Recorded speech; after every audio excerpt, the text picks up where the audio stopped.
Hey everyone, Eric here. This is my second regular weekly post on ericebbinghaus.com, which I'm transitioning to video style, almost 100% at least. And just like I said, Tuesdays midday, that's what I'm aiming for by regular weekly time.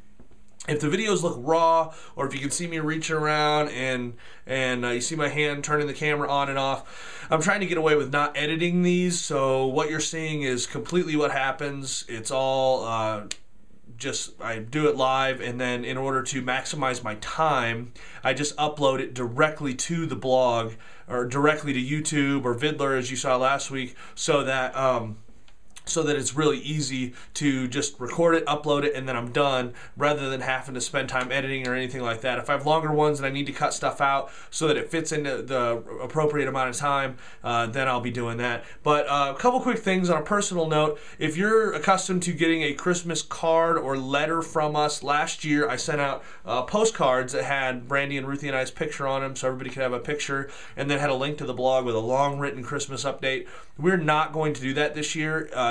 If I was a more organized person, I probably could have had that done. But my excuse is, with having just moved to Colorado and getting settled, and we've been so busy, literally morning to night, every week for the last few weeks, when I would have generally got the card and then the post done, it's just been kind of obnoxious. So I talked to Bran about it, and we are just making the choice to step aside from trying to send all that stuff out this year, maximize our cost, and getting settled back in and getting those kind of things in order. So maybe just keep your eye on the blog and see posts, family updates, stuff like that. Last night we left Ruthie with the Flats, a family in church who Megan and Nicole especially were so willing to let us drop Ruthie off while we were at the Sandy Patty concert. And when we got there to pick her up, Ruthie freaked out. She came running to the door crying, "I don't want to go!" And she was so upset, throwing a huge tantrum because she didn't want to leave the Flats house and come home with us, boring mom and dad. So it's obviously already happening, and I had a good attitude about it, but the more I thought about it last night, I was just kind of a little bit depressed, because I was like, man, I thought we were cool. So here this has begun. Mom and dad are not cool anymore.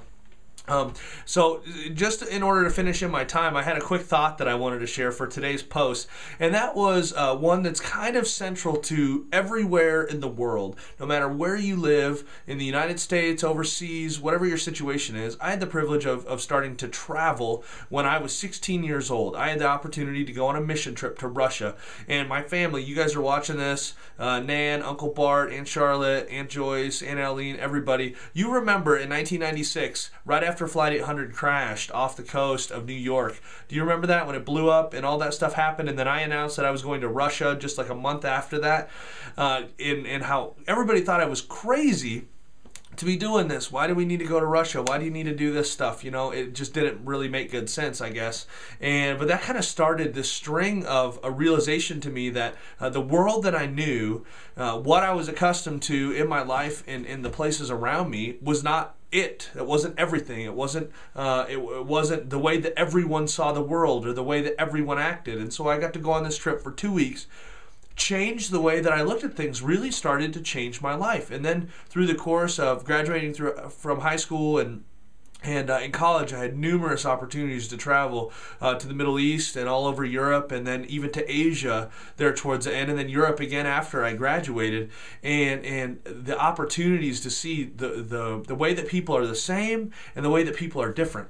And when we were looking at moving here to Colorado, we sat down with some good friends, Jimmy and Amber Neal. And Jimmy and Amber we knew from Oklahoma, from Bartlesville. And so if you're from Oklahoma and watching this, you'll understand how friendly everyone is.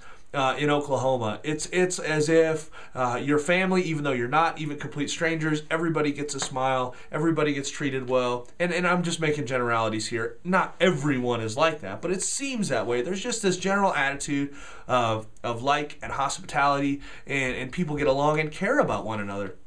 And we were looking at coming out here, and Jimmy and Amber weren't slamming the area or Colorado or anything, but they just said, people are different. You don't get the smiles from everybody. They're just kind of about their business or to themselves, or there's not that extra relational touch that people make to one another.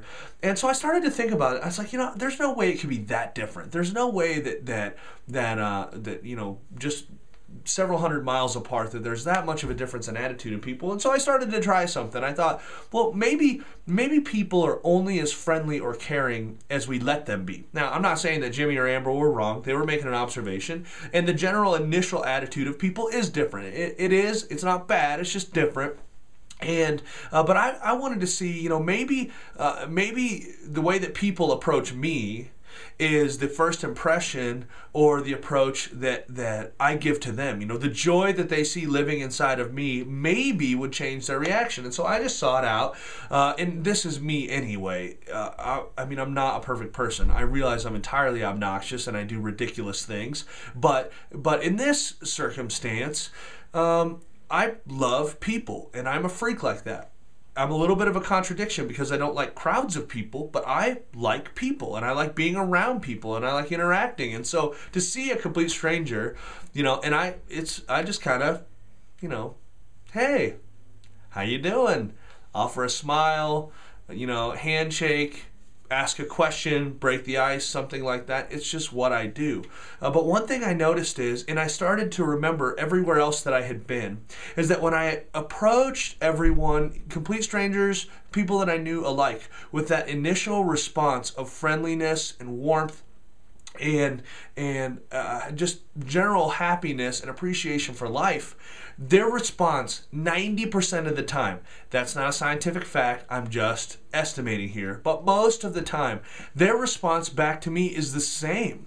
Their response back is warm. It is one of appreciation and kindness and happiness, and they're taking on the same approach as I have.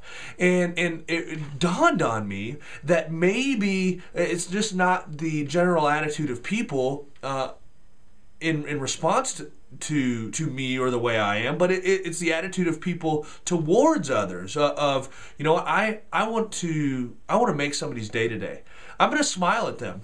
And a lot of times that can come across as weird. You're the freaky guy on the other side of the restaurant with the grin on his face, And so you want to be careful not to look like a stalker, because Chris What's-His-Face from NBC is going to jump up and say, hey, you're on the next To Catch a Predator, and you're just going, I was just smiling. I was trying to make people happy. But, we're talking face-to-face here.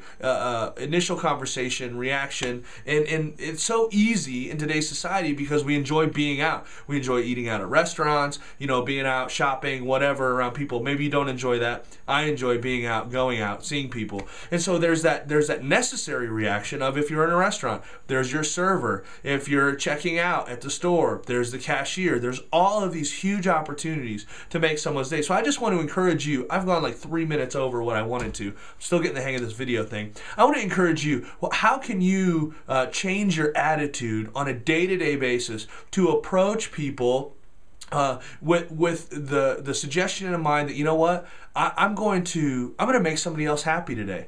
I'm going to try to lift somebody else up, even if it's with something just as simple as a smile. Now, I could preach about this all day and go on about it because it's something I'm excited about. I think it does make a big difference. Now, for me, I have a personal relationship with Jesus Christ that causes me to be happy and have joy and be excited even in suffering, in frustrating times, and anger. Now, do I slip? I'm not smiling all the time. I get frustrated and angry and things make me mad. But you know what? The love that I have living inside me always wins out. So I just want to encourage you, love somebody today, maybe a complete stranger that you think, well, I have no reason to talk to them. I don't know them. Yeah, well, that's the whole reason we're in this pass each other on the fly mentality that eventually comes into our families, because that's the way that we are in public all the time too. Maybe you're not the most outgoing person, but you can offer somebody a smile and brighten up somebody's day. So that's all I have for today. I went way too long. I apologize. And I just want to thank you for tuning in, and I look forward to seeing you next week.